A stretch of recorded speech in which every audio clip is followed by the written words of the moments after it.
এই মুহূর্তে আমরা রয়েছি হচ্ছে রাজশাহীর বানেশ্বরে এবং আপনারা হয়তো জানেন যে বানেশ্বর বাজারটা এমন একটা বাজার যেটা হচ্ছে পুরো রাজশাহী চাঁপাইনবাবগঞ্জের মধ্যে আমের বাজারের জন্য বেশ বিখ্যাত এবং এই যে বাইপাস মোড়টা এই মোড়টা কিন্তু শুধুমাত্র আমের বাজারের জন্যই হচ্ছে প্রচুর পরিমাণে প্রায় 1.5 থেকে 2 কিলোমিটার পর্যন্ত জ্যাম পড়ে যায়। এই বানেশ্বর বাজারটা হচ্ছে একটা বাইপাস মোড়ের উপরে। আসলে এখান থেকে একদিকে বগুড়া, একদিকে নাটোর, একদিকে আপনার রাজশাহী যাওয়া যায়। অর্থাৎ 3 দিকের যে মোহনা, ত্রিমোহনী একটা জায়গা হচ্ছে এই বানেশ্বর বাজার। এবং সারা একদম রাজশাহী চাপায়ের যত আম সবই আসে হচ্ছে এই বানেশ্বর বাজারে। এবং এখানে রাস্তার 2 ধারে ভ্যানের উপরে, পিকআপের উপরে বা বিভিন্ন বাহনের উপরে কৃষকরা তাদের হচ্ছে আম নিয়ে এসে দাঁড়িয়ে থাকেন এবং পাইকাররা এখান থেকে কেনাবেচা করে থাকেন।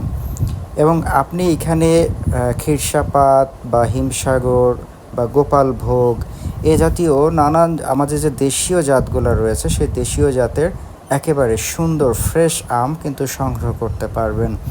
এবং এখানে একটা ব্যাপার হচ্ছে প্রায় 4 থেকে 5 জন পুলিশ যারা হচ্ছে সার্জন তারা পর্যন্ত হচ্ছে হার খেয়ে যায় যে এখানকার জ্যাম সামলানোর জন্য। আসলে আমি প্রথমবার এই বানেশ্বর বাজারে গিয়ে এখানকার এই ভিড়ভাট্টা দেখে সত্যিই অবাক হয়েছি যে শুধুমাত্র একক আমের বাজারের জন্য যে এত পরিমাণ ভিড় হয় তা বলার অপেক্ষা রাখে না।